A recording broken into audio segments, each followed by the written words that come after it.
രണ്ടാമതൊരു ഉപദേശം എനിക്ക് തരാനുള്ളത്, എനിക്കറിയാം എന്നെ കല്ലെറിയും, എന്നാലും ഞാൻ പറയാം. അതായത് രണ്ടാമതൊരു ഉപദേശം, നിങ്ങളുടെ മക്കളെ സെമിനാരി വിടാൻ താല്പര്യം ഉണ്ടെങ്കിൽ അവരെ വിശ്വാസം പഠിപ്പിച്ചിട്ട് വിടണം.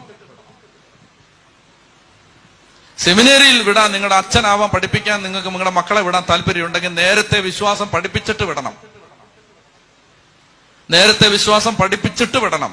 ചെറുപ്പത്തിലേ വിശ്വാസം കൊടുത്തു വിടണം. കാരണം വിശ്വാസം ഇല്ലാത്തൊരു തലമുറയാണ് ഇന്ന് പലയിടത്തും കയറിപ്പറ്റിയിരിക്കുന്നത്. അവർക്ക് വിശ്വാസമില്ല, അവരിങ്ങനെ വേഷം കെട്ടി നടക്കുന്നതേ ഉള്ളൂ. അവർക്ക് വിശ്വാസമൊന്നുമില്ല. അവര് പറയുന്നത് എല്ലാ മതങ്ങളും ഒന്നാണെന്നാണ്. അവര് പറയുന്നത് യേശു ഏകരക്ഷകനൊന്നും അല്ല, നമുക്ക് എല്ലാരെയും പ്രസാദിപ്പിച്ച് ജീവിക്കണം. അവര് പറയുന്നത് ബൈബിൾ എന്ന് പറയുന്നത് ഒരു പുസ്തകം, മറ്റേ ഒരു പുസ്തകം പോലെ, അതുകൊണ്ട് 5-6 പുസ്തകത്തിന്റെ കൂട്ടത്തിൽ ഇതും വെച്ചോ, വേണേ വെച്ചോ, വെക്കണ്ടെന്നാണ് ഞങ്ങളുടെ ഇഷ്ടം, വേണമെങ്കിൽ വെച്ചോ. പ്രിയപ്പെട്ട സഹോദരങ്ങളെ, അങ്ങനെയുള്ളവരോട് എനിക്ക് ഒരു കാര്യം പറയാനുള്ളൂ. നിങ്ങൾ ഈ ലോഹ ഇട്ടത് വേസ്റ്റാണ്, വെറുതെ വേസ്റ്റ്, വെറും വേസ്റ്റ്. നിങ്ങളൊരു ജീവിതം സമർപ്പിച്ചത് ഒരു ശൂന്യതയ്ക്ക് വേണ്ടിയാണ്. യേശുക്രിസ്തു ഉയർപ്പിക്കപ്പെട്ടു എന്ന് നിങ്ങൾ വിശ്വസിക്കുന്നില്ലെങ്കിൽ വിശ്വാസം വ്യർത്ഥം, ജീവിതം വ്യർത്ഥം, ഈ ലോഹ ഇട്ടത് വ്യർത്ഥം. യേശു ഏകരക്ഷകനല്ല എന്നാണ് നിങ്ങൾ വിശ്വസിക്കുന്നതെങ്കിൽ ഈ ജീവിതം വേസ്റ്റാണ്. വേസ്റ്റാണെന്ന് ചുമ്മാ വെറുതെ എന്തിനാ കഷ്ടപ്പെടാൻ ആളുകൾ ഇറങ്ങുന്നത്? യേശു ഏകരക്ഷകൻ അല്ലെങ്കിൽ വെറുതെ കർത്താവിന് വേണ്ടി എന്തിനാ ഇങ്ങനെ ജീവിത ആളുകൾ കളയുന്നത്? വെറുതെ അല്ലേ, വേസ്റ്റ് അല്ലേ? ചെത്തി പറഞ്ഞേ ഹല്ലേലൂയാ. അതുകൊണ്ട് പ്രിയപ്പെട്ട ദൈവമക്കളെ, സഭയ്ക്ക് വേണ്ടി, കൂട്ടായ്മകൾക്ക് വേണ്ടി, പൗരോഹിത്യത്തിന് വേണ്ടി, സന്യസ്തർക്ക് വേണ്ടി വിശ്വാസത്തോടെ മുട്ടാൻ നിന്ന് പ്രാർത്ഥിക്കണം. അങ്ങനെ പ്രാർത്ഥിക്കണം. കാരണം അവർ ആദിജാതന്മാരാണ്, അവർ വിലയ്ക്ക് വാങ്ങപ്പെട്ടവരാണ്. അവർ നിങ്ങൾക്കും നിങ്ങളുടെ മക്കൾക്കും പകരം ദൈവം മാറ്റി നിർത്തിയ ആളുകളാണ്. ഹൃദയം തുറന്ന് പറഞ്ഞേ ഹല്ലേലൂയാ, ഹല്ലേലൂയാ. അതുകൊണ്ട് ഒത്തിരി ഒത്തിരി ഒത്തിരി പ്രാർത്ഥിക്കണം. അച്ഛന്മാർക്ക് വേണ്ടി ഒത്തിരി പ്രാർത്ഥിക്കണം, സിസ്റ്റേഴ്സിന് വേണ്ടി ഒത്തിരി പ്രാർത്ഥിക്കണം, ശുശ്രൂഷകർക്ക് വേണ്ടി എല്ലാം പ്രാർത്ഥിക്കണം. ഈ കാലഘട്ടത്തിൽ അതുപോലെ പ്രാർത്ഥന ഉയർത്തിയില്ലെങ്കിൽ എന്താ സംഭവിക്കുന്ന അറിയാമോ? വിശ്വാസം പഠിപ്പിക്കേണ്ടവർ പറയാണ്, ഓ ഇതൊക്കെ ചുമ്മാതാണ്, ഇത് കെട്ടുകഥയാണ്. അതാണ് ഇനി വരാൻ പോകുന്ന ദുരന്തം. അതായത് പള്ളികളിൽ നിങ്ങളെ വിളിച്ചു കൂട്ടിയിട്ട് ചിലപ്പോൾ ആളുകൾ പറയും, മക്കളെ ഇതൊക്കെ ചുമ്മാ ഒരു ഈസോപ്പ് കഥ പോലെ ഉള്ളെന്ന് പറയും. അങ്ങനെ പറയും. ഇനി വരാൻ പോകുന്ന ഒരു ദുരന്തം അതാണ്. ഇത് ഈസോപ്പ് കഥ പോലെ ഉള്ളൂ, ഇതിപ്പോ ഒരു കഥ. അതിന്റെ ലക്ഷണങ്ങൾ തുടങ്ങി. അതുകൊണ്ട് എന്റെ പ്രിയപ്പെട്ട സഹോദരങ്ങളെ, തിരുവചനം സത്യമാണ്. ഏതെങ്കിലും ഒരു എഴുത്തുകാരൻ പറയുന്നതാണ് വലുത്. കർത്താവ് പറഞ്ഞതിന് ഒരു വിലയില്ല. ചെത്തി പറഞ്ഞേ ഹല്ലേലൂയാ. കർത്താവ് പറഞ്ഞതിന് പുല്ലുവില. കർത്താവ് പറഞ്ഞതെല്ലാം കെട്ടുകഥ. എന്നിട്ട് അതാരേലും തിരുവചനം സത്യമാണെന്ന് പറഞ്ഞാൽ അവരെല്ലാവരും ബുദ്ധിയില്ലാത്തവരും ഭോഷന്മാരും.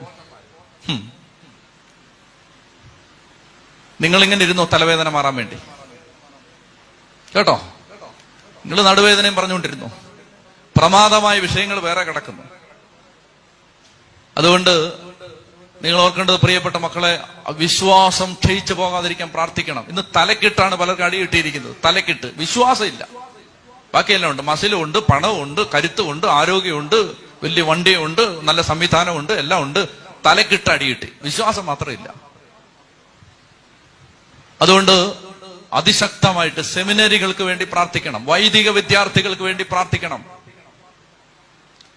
സന്യസ്തർക്ക് വേണ്ടി പ്രാർത്ഥിക്കണം, കന്യാമഠങ്ങൾക്ക് വേണ്ടി പ്രാർത്ഥിക്കണം, അർത്ഥിനികൾക്ക് വേണ്ടി പ്രാർത്ഥിക്കണം.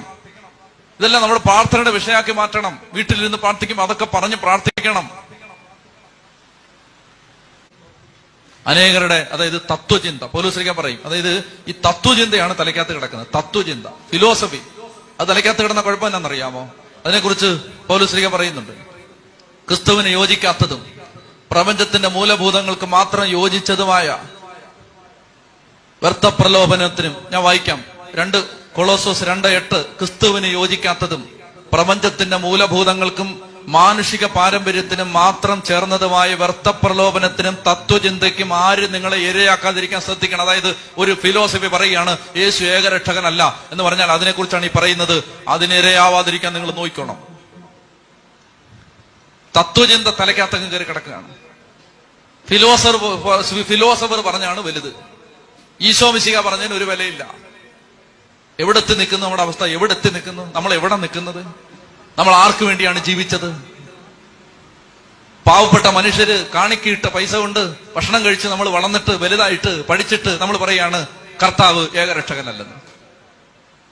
ചെത്തി പറഞ്ഞേ ഹല്ലേലൂയാ, ഹല്ലേലൂയാ, ഹല്ലേലൂയാ, ഹല്ലേലൂയാ.